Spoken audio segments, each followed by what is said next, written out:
Chapter 27. Stuffing Wedgie This Way comes. At 2:45 p.m., when the final bell rang, George and Harold ran into their secret restroom stall and grabbed two empty glasses of jelly jars. And then they handed out toward the groundskeeper's shed. There were always a ton of spiders back there, and George and Harold worked very hard to safely capture as many as they could. "We gotta hurry," said George. It looks like it's going to rain. It looks like it's going to rain." Once they had collected about 20 harmless garden spiders each, they ran back upstairs to their lockers in the empty hallway. Harold held a piece of paper under one of the lower vent slots of paper under one of the lower vent slots of Kipper's locker. George opened his jelly jar and sprinkled some spiders onto a paper as Harold boiled softly. About 10 spiders gently slid across the paper and through the slot, disappearing into the dark depths of Kipper's locker. Next they moved on to Luigi's, Bugs, and Flintstein's lockers, gently blowing an assortment of 8-legged residents into their vents too. George and Harold knew that it takes about an hour for a spider to build a completed web. They looked at the clock on the wall and they realized they have only 44 minutes until wrestling practice is over. "I hope those spiders work fast," said Harold. "We gotta work fast too," said George. "There's still lots of stuff to be done."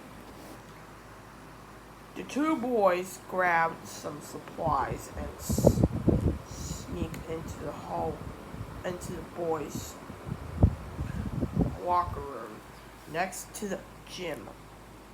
Harold found Kipper's deodorant stick, pulled off the cap, and twisted the dial on the button until the deodorant stuck all the way out of the canister.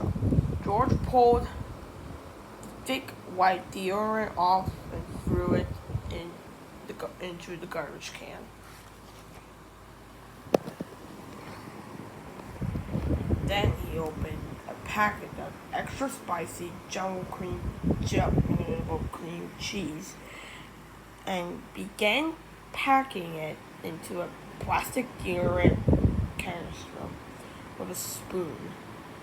When the canister was filled, Harold modeled the cream cheese into shape with his fingers, then popped the cap back on.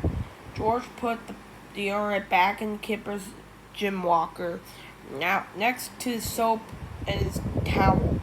When Harold started working on Luigi's deodorant, it looked about 30 minutes, but soon George and Harold had transformed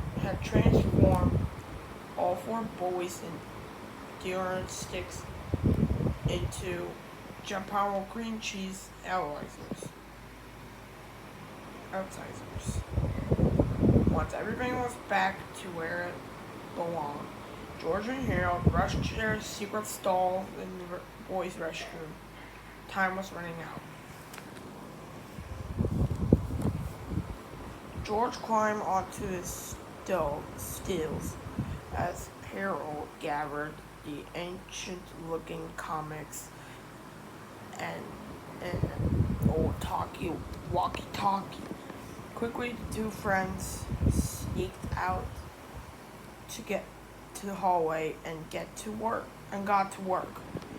Harold slid the comic book through one of the low, one of the lower vent slots of each bully's locker, while George placed the walkie-talkie on top of of the lockers and pumped up to the volume.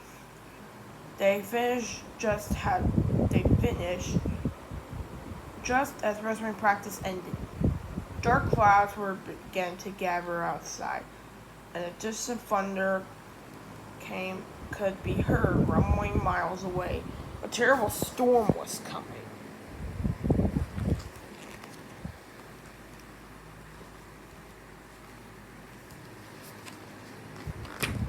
Meanwhile, back in the locker room, Kipper and his cohorts changed their clothes, streamed on some deodorant, and stuttered out of their lockers.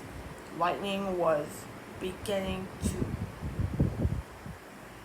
flash outside, filling the school windows with cracking bursts of florstone. The four hooligans unlocked their locker doors and swung them open. Just as a deafening thunderclap rocked to the school hallway, crash! The terror-stricken terrorists started in horrified astronauted at their spiderweb caked comforts.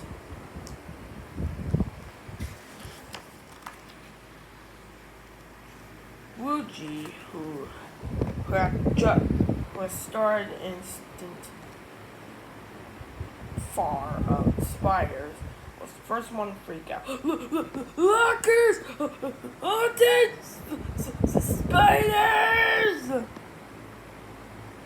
Was all he could manage to vibrate as an ear-splitting smash from thunder rattling the school. The four ruffians streaked in panic. Wedgie was losing it. He flicked his hands wildly and he stood in place, leaning from side to side in perfect race. One knee to his chest, and then the other. "We're gonna get out of here, dudes!" he sobbed. "Seriously, we gotta get out of here, dudes! Seriously, dudes, we gotta get out of here, dudes! Dudes!"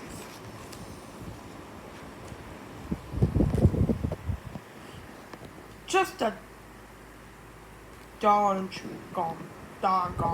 minute. Kipper protests. "What's this?" He reached carefully into a web-choked